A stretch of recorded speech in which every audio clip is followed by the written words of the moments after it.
Aujourd'hui, nous allons donc continuer notre cours sur David, deuxième partie. Comme nous en avions parlé la fois précédente, vous aviez remarqué que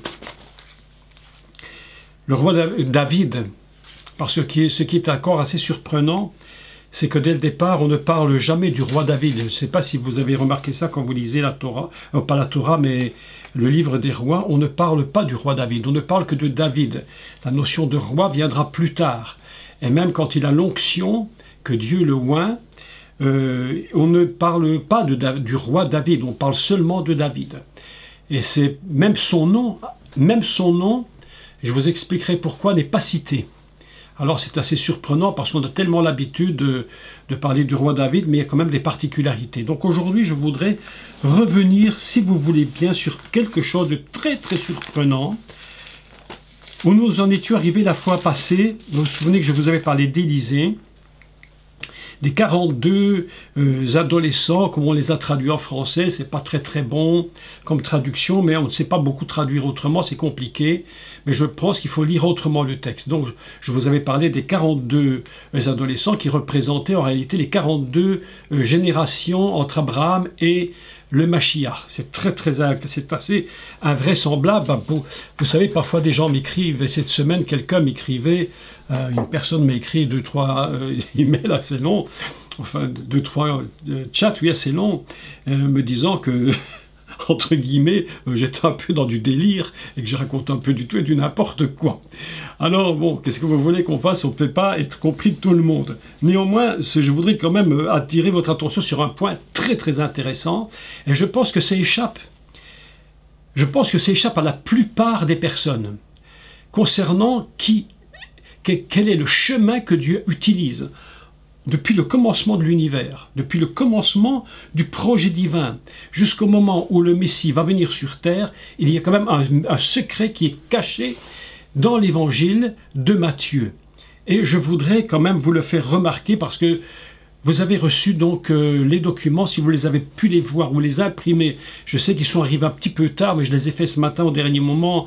Je n'ai pas pu les faire plus tôt. Néanmoins, je vais vous partager l'écran. Et avec ce partage d'écran, je vais vous expliquer un secret de l'évangile. Et je crois que c'est quelque chose d'absolument fantastique que vous allez pouvoir observer. Je vous envoie le partage d'écran maintenant et nous commençons le cours véritablement. Donc je vais partager cela, je choisis et nous sommes partis. Voilà, normalement vous devez avoir ce partage écran. Si vous l'avez, faites-moi juste un petit comme ça avec le doigt. Est-ce que vous le voyez? Ok, c'est parfait, tout le monde là. J'espère que c'est également bon pour l'autre. Voilà, ok, je vois qu'ils me disent aussi ok. Donc voilà, d'accord.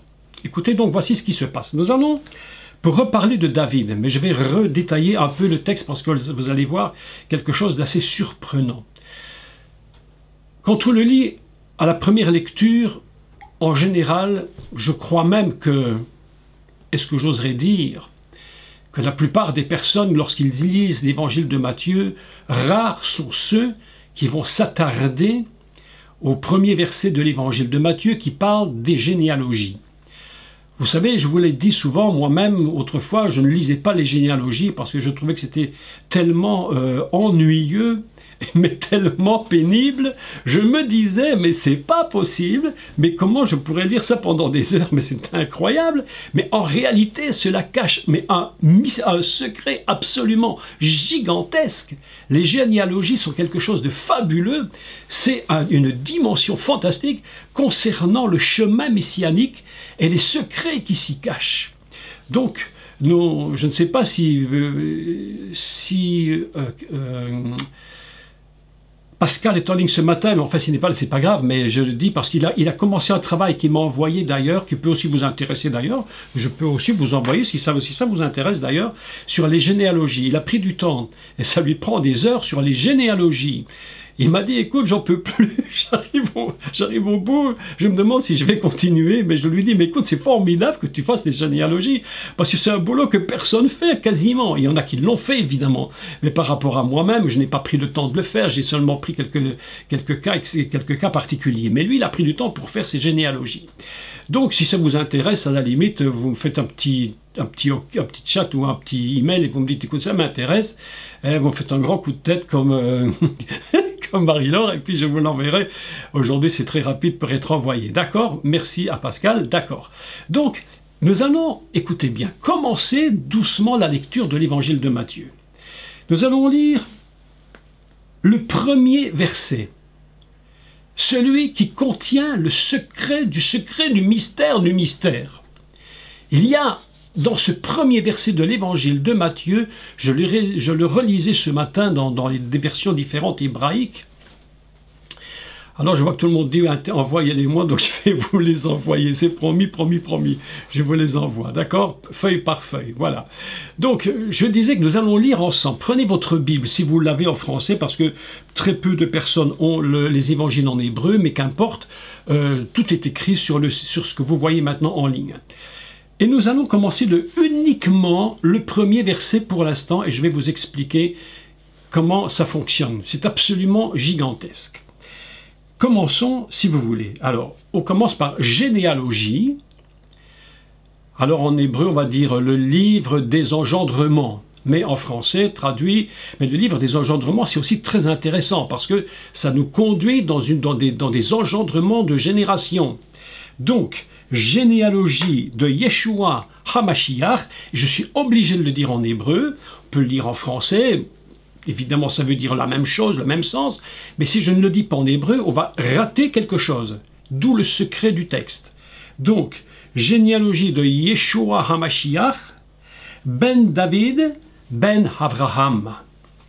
Qu'est-ce que nous constatons dans cette généalogie du Messie, mes amis? Eh bien, ce que nous constatons et qui est absolument fantastique, alors, c'est les trois mots utilisés. Le premier mot, on aurait pu en prendre d'autres, parce qu'une généalogie, c'est beaucoup de personnes, puisque dans ces généalogies, il y a quand même 42 générations, donc c'est beaucoup de noms. Mais on va commencer le texte, et vous allez voir quelque chose de surprenant. On commence le texte par trois noms bien précis. Et ces trois noms bien précis qui sont Mashiach, d'accord? Alors, Mashiach, nous avons David, Ben David, puis nous avons Abraham, trois personnages fondamentaux qui se trouvent dans la généalogie, où les gens ne font même pas attention. Que c'est en réalité ce qui se cache dans ces textes, et je les ai soulignés maintenant en rouge, enfin en couleur orange, ici pour que vous puissiez bien les voir, c'est le même, c'est le Dalet, et c'est le He. Et si vous regardez bien les lettres dans l'ordre, vous allez constater que en réalité ce premier verset contient quoi? Aleph Dalet, même qui nous donne Adam. Nous avons la notion adamique qui est présente dès le commencement de la généalogie, mes amis. Lorsque nous lisons généalogie de Mashiach, Ben David, Ben Adam, en fait, nous lisons, c'est la généalogie qui est contenue dans la dame fondamentale. Donc, voilà un texte absolument extraordinaire pour moi, c'est que le Messie, le Mashiach, Yeshua, est dès le commencement du premier texte, j'allais dire complètement investi, complètement fusionné dans la dame du départ. Et que la dame du départ, le premier Adam, contient toute la généalogie. Il contient toute l'histoire du Messie venant sur cette terre. C'est pourquoi lorsque nous lisons, j'allais dire tout simplement ou tout bêtement, généalogie de Jésus, fils de David, fils d'Abraham, en finalité, c'est que des noms, mais la réalité, c'est que chaque première lettre nous donne Adam, Abraham, David, Mashiach. Ainsi, nous comprenons que dès le commencement du projet divin, ce texte contient toute la puissance messianique. Et là, nous comprenons alors, évidemment, ce que Paul dit, que rien n'existe hors de lui. Rien n'existe hors de lui. Il n'y a rien. Il est le fondement de toute chose. Il soutient tout, du commencement jusqu'à la fin. La fonction messianique, c'est une fonction donc de l'Éden, du jardin et du commencement. Ainsi commence ce texte de l'évangile de Matthieu. Je trouve cela absolument fantastique. Je ne sais pas si ça vous fait le même effet que ça me fait à moi, mais franchement, quand je lis un tel texte, je me dis, mais vraiment, la parole de Dieu contient une telle dimension. C'est tellement puissant. Et puis, il y a évidemment toute la suite de la généalogie qui est très intéressante, qu'il faudrait lire d'ailleurs, puisqu'on parle de Boaz, on parle évidemment de Ruth, on parle de tous ces personnages très très importants, qui vont permettre que le Messie vienne en chair sur cette terre. Mais la finale est absolument extraordinaire, parce que dans la finale, il y a une expression hébraïque, 3 mots qui sont ici, d'ailleurs vous les voyez, ils sont ici en dessous, qui ont été rajoutés alors qu'ils ne l'étaient pas dès le commencement. J'explique pourquoi. Lorsqu'on lit donc le premier verset, généalogie de Yeshua HaMashiach, ben David, ben Abraham, et on termine au verset 17, et là vraiment, ça vaut la peine d'avoir notre regard attiré sur cela. Il y a donc en tout 14 générations depuis Abraham jusque David, 14 générations de David à la déportation de Babylone et 14 de générations depuis la déportation jusqu'au Mashiach. Et là, quelque chose est surprenant, c'est qu'on a rajouté un chiffre 14. Pourquoi y a-t-il un 14? Et ce 14 se dit, je le lis ici, vous le voyez ici, profitons pour faire quelques petits mots d'hébreu, ça se lit Ad Galut Bavel, qui veut dire jusqu'à. Ad veut dire jusqu'à, d'accord? Ça vous retenez. Si vous voulez faire un tout petit peu d'hébreu, on profite pour faire quelques petits mots en plus, comme ça, de mot en mot, on avance. Donc, Ad signifie jusqu'à, voyez, Ain, Dalet, jusqu'à, Galut, la déportation, les exils. Vous vous souvenez qu'il y a 4 grands exils avec Israël, et puis Bavel, qui, lui, est traduit par Babylone dans le texte français. En réalité, il s'agit de confusion. Alors, c'est très intéressant parce qu'on pourrait lire, à ce moment-là, jusqu'à la déportation, de la confusion. On se rend compte que dans la généalogie, Abraham, David, Mashiach, quelque chose a été introduit, qu'on aurait voulu, qui aurait été superbe si on avait pu l'éviter, mais voilà qu'on rajoute cette idée, cette réalité en finalité, qui est la déportation, et on va rajouter une valeur 14. Et nous nous souvenons, dans le cours précédent, que 14, c'était la valeur numérique du nom de David. Ainsi, je vous avais également expliqué que un mot qui vaut également 14, c'est le mot yad, qui veut dire la main. Ainsi donc, nous nous rendons compte que quelque chose est en train de se produire à la fin de ce texte, à la fin de la généalogie, c'est qu'il y a une dimension de déportation qui est rajoutée. Quelque chose qu'on aurait voulu éviter. Je crois que le but de Dieu aurait été qu'il y ait Abraham, David, Mashiach, et puis c'est terminé. Mais voilà qu'on se rend compte que le peuple d'Israël va rajouter à cause de sa désobéissance une dimension qui est également de valeur 14. C'est de David à Bavel. David, Bavel, 14 générations. Une confusion vient. Mais ce qui m'a beaucoup frappé dans ce texte, c'est que malgré la confusion, Dieu, lui, et c'est ça qui est extraordinaire avec lui, avec Dieu, c'est qu'il il continue de placer la fonction royale. C'est ce qu'on appellera, vous savez en hébreu la malroute, on appelle ça la royauté, on peut appeler ça aussi diriger, les dirigeants, ceux qui sont la malroute, ceux qui dirigent. Et Dieu ne va pas abandonner, même dans l'exil, la dimension royale, la dimension messianique, elle n'est pas perdue. Ils sont en exil, mais la dimension, j'allais dire, davidique, n'est absolument pas perdue. Dieu garde cette dimension 14 parce qu'il ne veut pas que le peuple d'Israël demeure dans l'exil. Il va le ramener, il va le faire revenir. C'est ainsi qu'à la fin du texte, nous voyons qu'il y a une dimension d'Abraham à David, et puis une dimension de David vers Babylone, donc la confusion, mais la dimension du salut, parce qu'il représente le Messie davidique jusqu'en Babylone, ne disparaît pas. Il la garde. Et puis elle continue de Babylone, elle continue encore jusqu'à la naissance physique de Yeshua. Mes amis, il y en a un grand secret. Et que nous devons bien comprendre par rapport à Israël et par rapport à nous-mêmes, c'est que Dieu n'abandonne jamais son projet. Il peut se produire tellement de choses, il peut y avoir tellement de catastrophes dans l'histoire, mais le projet de Dieu, c'est-à-dire que la royauté toujours dominera. Quoi qu'il arrive, Dieu garde son projet. La fonction royale ne disparaît pas.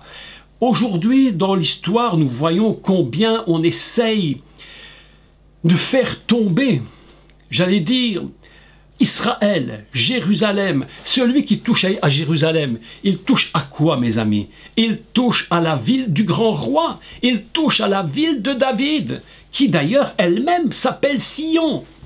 On avait fait un cours sur Sion il y a peut-être quelques semaines, vous vous souvenez de cela.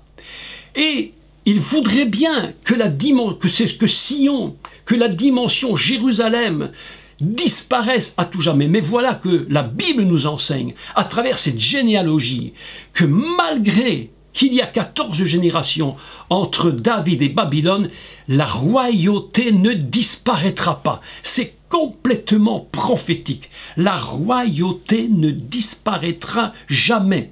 La fonction davidique, ce qu'on appelle Mashiach ben David, continuera jusqu'au bout. De même que la fonction Mashiach ben Yosef ne disparaîtra jamais. Ainsi, ces premiers versets de l'évangile de Matthieu sont absolument fantastiques.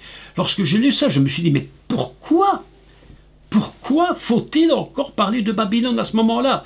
Eh bien, mes amis, parce que Dieu nous dit par là, j'ai décidé d'amener mon projet à terme, et j'ai mis 14 générations, 14 pour David, 14 pour Babylone, et c'est toujours la royauté, jusqu'à la naissance du Mashiach, c'est toujours la royauté. Ainsi nous comprenons l'expression « fils de David » absolument indestructible. Indestructible. Donc nous lisons « Had Galoud Bavel » jusqu'à la déportation, jusqu'à l'exil, même de Babylone. Et vous savez, Babylone, c'est pas n'importe quoi. Pourquoi est-ce qu'on parle de l'exil de Babylone, mes amis? Je crois qu'il y a une vérité qui est absolument sous-jacente avec Babylone, donc Babel, cette confusion. Vous avez remarqué comment le monde aujourd'hui est dans une confusion incroyable. Et cet exil de Babylone, selon ma compréhension actuelle, je crois que c'est un exil qui enferme tous les autres exils. Et vous savez pourquoi? Parce que lorsque nous regardons la prophétie, ou plutôt l'explication prophétique de la vision de Daniel lorsqu'il voit la statue, vous savez, cette grande statue avec une tête en or, la poitrine d'argent. Mes amis, il y a quelque chose là absolument important à comprendre. C'est que la tête, c'est ce qui dirige le corps. C'est ce qui dirige le corps. Et comment s'appelle la tête? Elle s'appelle Babylone.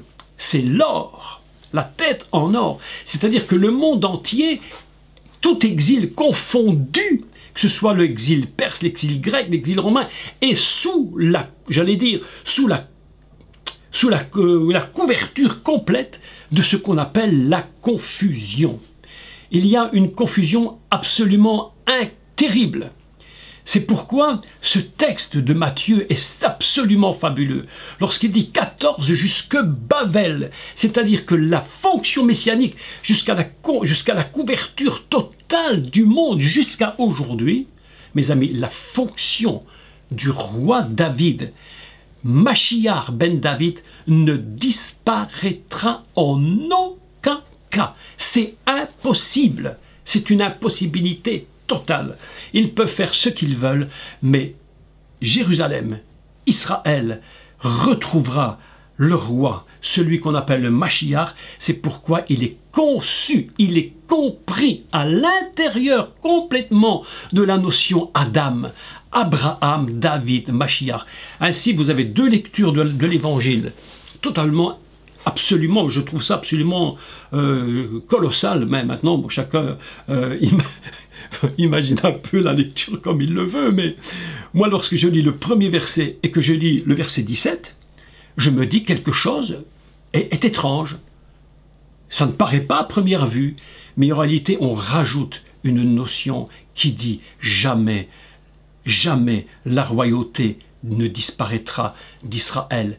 J'ai mis un roi, dit Dieu, et il y aura toujours un successeur sur son trône, toujours un successeur sur le trône de David, mes amis. Voilà ce que nous enseigne très brièvement concernant David, parce que nous sommes toujours avec lui, évidemment, le premier verset de l'évangile de Matthieu et le premier et le 17e verset. Je trouve cela, pour moi, formidable. Donc, nous avions donc appris que Dieu, dès le commencement, avec Élisha, qui, ne l'oublions pas, ça veut dire Dieu sauve, de la racine qui va produire Yeshua. Il va donc monter vers la maison de Dieu, et là, 42 enfants, qu'on appelle donc des Yeldim, c'est-à-dire des générations qui vont se produire. Il faut comprendre ça dans le texte, ce sont des engendrements qui produisent des générations, et dès le départ, Dieu dit, je ne pourrai pas laisser chaque génération détruire mon plan, impossible. Et dès le départ, Dieu dit, non, je ne peux pas laisser faire. Et ce texte nous révèle d'une façon extrêmement cachée, extrêmement voilée, que ces 42 enfants, ces 42 générations d'engendrement ne peuvent pas subsister, parce que le royaume de David ne peut pas disparaître. C'est impossible. Donc, voilà une première chose. Maintenant que j'ai expliqué de nouveau ce premier texte, je voudrais que nous revenions ensemble au livre de Samuel. Et nous allons prendre de nouveau 1 Samuel et au chapitre 16. Donc on va relire à partir du verset 2. Progressivement, je vais commenter le texte. D'accord? Vous êtes toujours bien avec moi, hein? Ça va jusque-là? Vous me suivez bien? D'accord. C'est tellement, je trouve, passionnant. Vous ne trouvez pas que c'est passionnant d'étudier la Bible? Moi, je trouve ça tellement passionnant. Parfois, je lis les textes, je me dis, mais qu'est-ce que c'est cette histoire? Je ne comprends pas. C'est qu'il y a une raison, je cherche la raison. Il faut absolument trouver les raisons. Parfois, je n'arrive pas à rentrer dans le système. Je dis, mais qu'est-ce qui se passe? Non, mais je dois comprendre.